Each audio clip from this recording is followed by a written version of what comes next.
yeah ที่กูอยากจะบอกเรื่องราวของกูแม่งจะโคตรเสียงเคงกูไม่รู้ว่ากูจะหันไปทางไหนมันก็มีแต่เรื่องเสียงเคงบางคนแม่งก็จ้องกัดกูยอมไม่ปล่อยอะไรสักสิ่งปล่อยให้หมดความศรัทธาในตัวกูyeah เรื่องเลวร้ายมันก็ปล่อยไปตามวันเวลา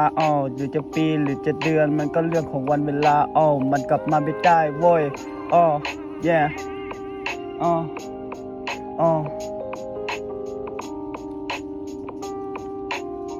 yeah เรื่องวันเวลากูก็ปล่อยไปตามเวลากูก็นั่งเติมคนเดียวไม่สนใจเวลาหรือจะเที่ยงจะบ่ายกูไม่ค่อยจะสายyeah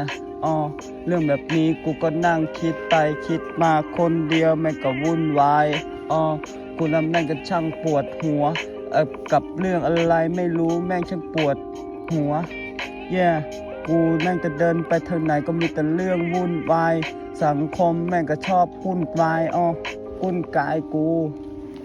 แม่งพวกสังคมแม่งก็วุ่นวายกูเว้ยไอ้เหี้ย